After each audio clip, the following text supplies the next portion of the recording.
I'm Tracy E. Gilchrist, and this is Equal Entertainment. Hollywood writers are officially off the picket lines and could be back at work very soon. The major film and television studios and striking writers reached a tentative agreement, ending a months-long strike. The Advocate Channel's Ivan Rodriguez explains what's next. A crowd of Hollywood writers burst into celebration as word spreads of a tentative agreement with the major studios. We're trying to save writers' ability to pay their rent, to pay for a mortgage, to put kids through school, to save for a rainy day. It's a significant turning point for the nearly 5-month-long strike. Days of marathon negotiating sessions began last week once the CEOs of 4 major studios actively joined the conversation. I feel like they realize, I actually need to be present and actually hear what the writers and our workers are saying, because I don't think they really thought we were serious. The deal still needs to be ratified, but the WGA released a statement saying they could authorize members to return to work before that, when leadership meets on Tuesday. All right, everybody. Daytime and late-night talk shows will likely be the first to return to your screens, but most other major productions will have to wait for their actors. SAG-AFTRA, representing about 160,000 actors, also hit the picket lines mid-July. There is hope that the studio's agreement with the writers will also allow it to reach a deal with the actors. This is a really significant window of opportunity these next couple of weeks. If we were able to get back to the table and talk, there's a small possibility you could get things into production before the holidays. I'm Ivan Rodriguez reporting. Another strike could be looming against major video game companies. SAG-AFTRA members voted overwhelmingly in favor of a strike authorization against the video game industry. Video games employ thousands of voice actors and motion capture performers, and they too are advocating for better pay and protections against AI. The authorization only means that a strike can be executed if talks fall through. Could a return to Scranton and Dunder Mifflin Paper Company be in the works? According to Puck News, it very well could be.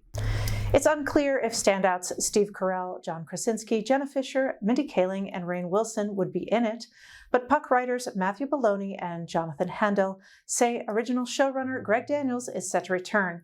A Collider article from last year quotes Daniels as saying he's not sure about bringing back the same characters. Instead, he thinks a new version of The Office should be part of the original program's universe. Musician and songwriter Brandy Clark has a new album out now, and she's touring with some legendary artists. After more than a decade in the business, she's reflecting on being a role model to young queer artists. So you're on tour, and touring with Brandy a little bit, and also with the great Mary Chapin Carpenter. Would you talk about the ups and downs of being on tour, what you love about it, and maybe what's difficult? Wow. I mean, you're getting me in a really good spot because I'm out right now with Mary Chapin. I'm getting ready to go back out, and she's a musical hero of mine, always has been. I think I kind of forgot just how much of a musical hero of mine she is until I got out there, and she's incredible, just absolutely incredible. As great as her music is, she's that great of a person. It's so great for me to sit there and listen to her whole show every night, because her songwriting is just the best. And it's always great to be reminded of what we're after. Mary Chapin for me is one of those people who's one of the bars of great songwriting. You hear her songs, I definitely don't want to put a weak song in my set, or something I'm like not sure of.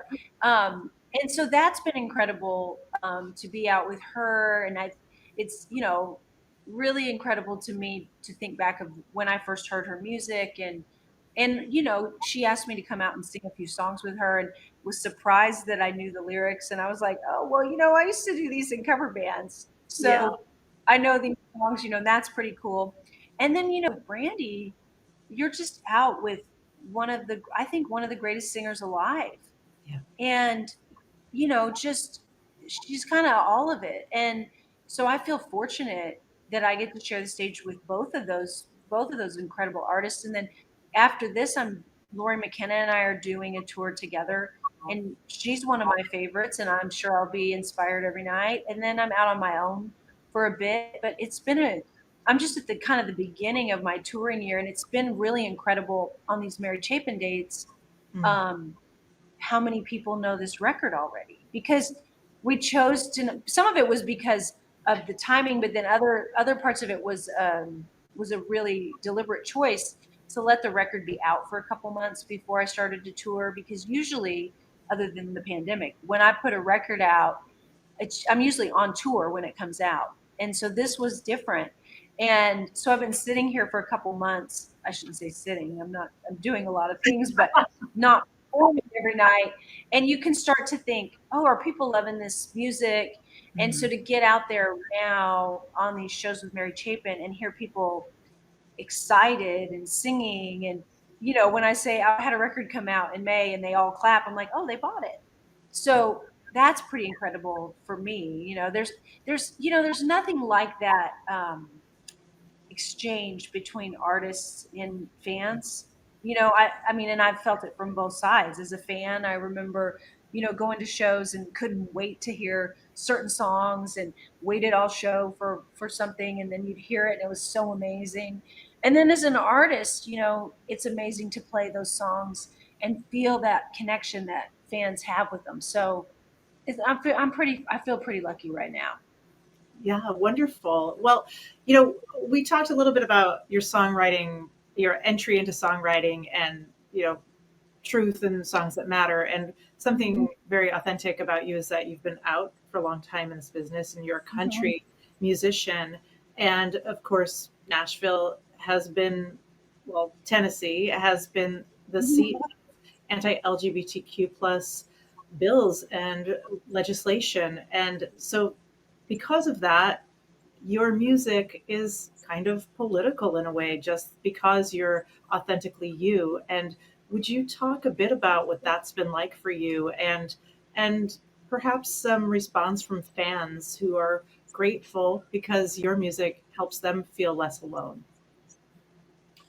Yeah, man, it's sad to me that Tennessee has been where so much of the anti-LGBTQ plus legislation has emanated or been supported. That's so heartbreaking to me, because this is home, and Yeah. I love it here. But that part that's tough, And I think it's never. I mean, it was hard to be me. It's always hard to be. And I don't think it's ever easy. I hope there's a day where it's easy for someone to come to terms with the fact that they're gay. It was not easy for me, and I had a supportive family, so I can't imagine what it's like to not have that. But it's never been hard to be me in my musical journey, because I already had come to terms with all that by the time I made a record. And I feel fortunate for that, because had I gotten a record deal like in my 20s and somebody said, hey, you can never be out, I would have done anything at that point. I'd have been like, okay. And I know enough now to know that for me, that would have been a slow suicide. And so I feel really fortunate that I can just be who I am. And honestly, by the time I made a record, I didn't have a choice but to be who I am. I was fully formed adult. I was out of the closet. There was no. I heard one time Martina Navratilova said, "Nobody goes back in the closet." That's very true, because it's a terrible place. And I always say the thing that grows in the closet is mushrooms. So, I'm staying out of there. Yeah.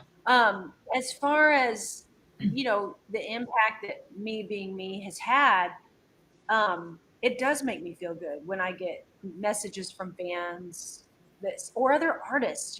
Like I remember there's a young artist, Brooke Eden, who came out very bravely in Yeah. country space.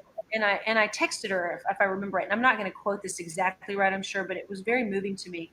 I texted her and just congratulated her on coming out and her relationship and just being okay to be who she is. And she texted me and said, well, you being you made it a lot easier for me to be me.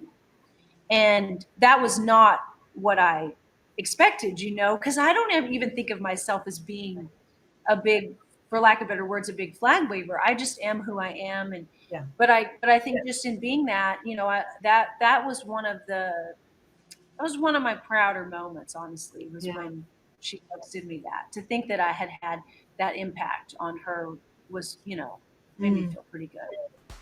You can watch the Advocate channel live by downloading our app in the Apple or Google Play stores. You can also subscribe to our YouTube channel. For the Advocate channel, I'm Tracy E. Gilchrist, and thank you for watching.